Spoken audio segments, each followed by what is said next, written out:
The wrong house film की कहानी एक ऐसे सीन से शुरू होती है जिसमें एक टीनेजर लड़की को जंगल में भागते हुए दिखाया जाता है। इसके बाद एक घर दिखाया जाता है जहां एक लेडी सुजैन मैगजीन से हाउस पिक्स को कट कर रही होती है। इसके बाद इसका हस्बैंड जॉर्ज आता है, उसे लेस को कहता है। कुछ क्वेश्चन पूछने के बाद वो जाने के लिए तैयार हो जाती है। इसके बाद जॉर्ज अंदर बैठी अपनी बेटी को भी जाने का कहता है, जबकि वो पूछती है कि क्या मैं यहाँ रुक सकती हूँ। इस पर जॉर्ज कहता है कि हम जा रहे हैं आधे घंटे में। फिर वही लड़की एमी अपनी दोस्त को सुजैन के बारे में बताती है that she is so fake. अब जॉर्ज, सुजैन और एमी गाड़ी में सफर करते हैं और इनकी गाड़ी रेस्टोरेंट के सामने जाके रुकती है। ये सब अंदर चले जाते हैं कि वहाँ एमी को एक आदमी टेबल के कॉर्नर पर बैठा हुआ नजर आता है और इसकी शक्ल अचानक से हॉरिबल फेस में बदल जाती है। एमी बहुत डर जाती है लेकिन इसकी बात का यकीन नहीं किया जाता। एमी गाड़ी में कहती है कि मैं घर जाना चाहती हूँ, लेकिन जॉर्ज, इसका फादर, कहता है कि पहले हम घर देखने जाएंगे और फिर दोबारा हम घर वापस आ जाएंगे। फिर वो लंबा सफर करने के बाद इस घर तक पहुँचते हैं जहाँ फॉर सेल लिखा होता है और साथ ही में उसी के ऑनर की तस्वीर बनी होती है। जैसे ही एमी उस आदमी की तस्वीर देखती है तो वो बताती है कि ये वही आदमी है जिसको इसने रेस्टोरेंट में देखा था, लेकिन इसकी बातों को इग्नोर किया जाता है। कुछ देर में उस घर में पहुँच जाते हैं और वहाँ कोई भी नहीं होता। वहाँ एक स्पीकर होता है जिसमें से वेलकम की आवाज आती है और ये भी स्टेटमेंट बोली जाती है कि आप फ्रीली इधर उधर जाकर घर देख सकते हैं। और कहा जाता है कि स्पीकर के बटन को प्रेस करके वो इस अजीम जगह के बारे में जान और सुन सकते हैं। कुछ देर में वहाँ एक जीप आती है जिसमें एक दूसरी फैमिली होती है जो कि पहले ही इस घर को देखकर जा चुकी होती है। दोनों फैमिलीज का इंट्रोडक्शन होता है।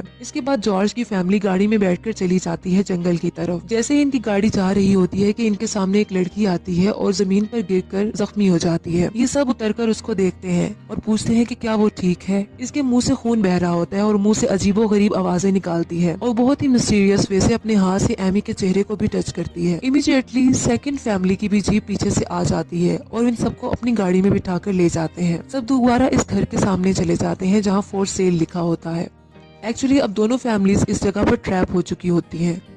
अब वो गाड़ी से यहाँ से निकलने की कोशिश करते हैं लेकिन गाड़ी इस घर के सामने आकर रुक जाती है। तो दूसरी फैमिली का हेड अंदर जाने का कहता है और अंदर जाकर स्टे करने का बोलता है, जबकि उसकी वाइफ कहती है कि ये बहुत बैड आइडिया है। एमी बताती है कि ये स्ट्रेंज लड़की अंदर नहीं जाना चाहती। एमी का फादर जॉर्ज कहता है कि तुम्हें डरने की जरूरत नहीं, हम यहाँ इकट्ठे होंगे। कुछ देर में वो इस घर में चले जाते हैं और अंदर बहुत ही डार्कनेस होती है। स्ट्रेंज लड़की को अपस्टेयर्स में विंडो पर एक आदमी नजर आता है जो कि एक बच्चे का मुंह छुपाए हुए होता है। उसने उस बच्चे के मुंह पर हाथ रखा होता है। उसके बाद सुजैन बताती है कि स्ट्रेंज लड़की को फीवर हो गया है। अगली सुबह स्पीकर से आवाज आती है वेलकम की और सेम स्टेटमेंट को रिपीट किया जाता है। इस पर सबकी आंख खुल जाती है और वो देखते हैं कि वो स्ट्रेंज लड़की गायब होती है। फिर वो विंडो से बाहर एक आदमी को देखते हैं जो अपने डॉग के साथ होता है। दूसरी फैमिली का हेड सबको लेकर बाहर जाता है लेकिन वो गायब हो जाता है। कुछ देर में वो अंदर आते हैं तो स्ट्रेंज लड़की मिल जाती है। इस सीन में ये जाहिर होता है कि इस स्ट्रेंज लड़की की जुबान कटी हुई है। एक महीना गुजर जाता है। सेकंड फैमिली की लेडीज स्पाई कर रही होती है कि इसे विंडो के बाहर एक बच्ची नजर आती है जो कि हकीकत में इसकी अपनी मरी हुई बेटी होती है। इसके अलावा ये भी दिखाया जाता है कि जो इनका बेटा, सेकंड फैमिली का जो बेटा होता है और बैसाखियों की मदद से चलता है, वो अब उसकी रिकवरी हो रही होती है। सेकंड फैमिली के बेटे का नाम जैसन होता है।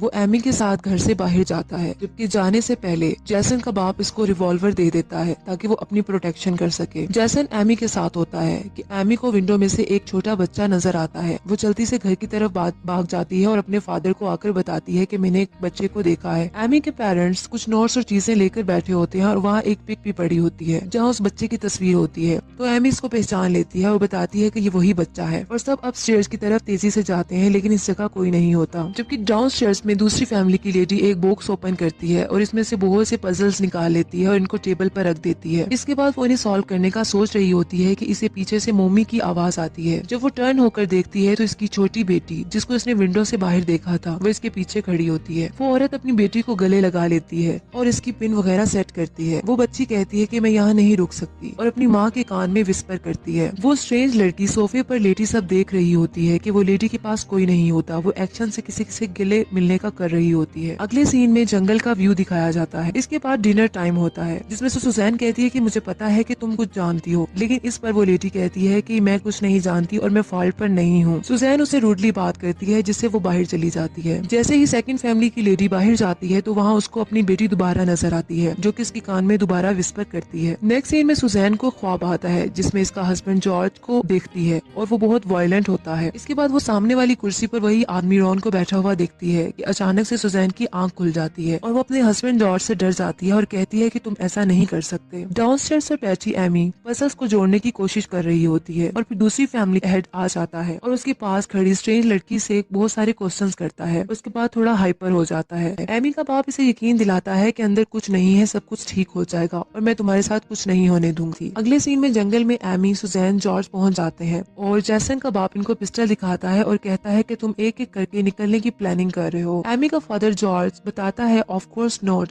नेक्स्ट मॉर्निंग एमी अपना फेस वॉश कर रही होती है कि इसकी मदर इसको पीछे मिरर में दिखाई देती है जबकि इसका गला कटा हुआ होता है। दूसरी तरफ सुजैन एक छोटी नाइफ लेकर उधर मूव करती है और फिर वहाँ से हैमर उठा लेती है। जैसन के बाप की कमर पर आकर हैमर को मार देती है। इस तरह जैसन का बाप मरने लगता है, लेकिन उसे जॉर्ज पूछता है how can we get the road, और उसे रोड के बारे में पूछता है, लेकिन उसकी डेथ हो जाती है। जॉर्ज अपनी बेटी एमी और स्ट्रेंज लड़की को लिए साइड पर हो जाता है जबकि सुजैन मुसलसल रो रही होती है और वो कहती है कि ऐसा नहीं करो। इसी तरह अब जॉर्ज बाहर जाने का डिसाइड करता है और वो गन अपनी डॉटर को देकर जाता है ताकि वो अपनी केयर कर सके। जबकि दूसरी तरफ जंगल में जॉर्ज बैक स्टेप से रोड की तरफ को तलाश करने की कोशिश कर रहा होता है। जैसे ही वो फॉरेस्ट के मिड में पहुंचता है तो इसको हेलो की आवाज आती है। वही पर्सन रॉन अपने डॉग के साथ पीछे खड़ा होता है, लेकिन जब जॉर्ज पलट कर देखता है तो इसको अपना हमशक्ल दिखाई देता है। एमी और वो स्ट्रेंज लड़की एक दरख्त के पीछे छुपी होती है कि जॉर्ज वहाँ जाकर स्ट्रेंज गर्ल के बाल पकड़ लेता है और अपनी तरफ उसको घसीटता है। इसके बाद हैमर से उसको मार देता है। अब उस स्ट्रेंज लड़की की भी डेथ हो जाती है। एमी बहुत घबरा जाती है और रोने लग जाती है और अपनी गन से अपने फादर पे फायर कर देती है जिसकी वजह से इसके फादर की भी डेथ हो जाती है। अब वो जंगल की तरफ भागती है, उसको एक कार नजर आती है और उसके सामने जाकर गिर जाती है। वहाँ एक कार रुकने पर लोग इसे गाड़ी में बिठाते हैं कि वो देखती है कुछ पजल्स इसकी पॉकेट्स में होते हैं। वो गाड़ी दोबारा इस घर में के सामने जाकर रुक जाती है। अभी वो वहाँ बैठी होती है कि दूसरे कार डोर से वही घोस्ट बॉय और उसका बाप खड़े होते हैं और वो घोस्ट बॉय कहता है शी इज बैक डैडी, और एमी को अपनी तरफ ये खींच लेते हैं और वो आदमी सीजर से एमी की जुबान काट देता है।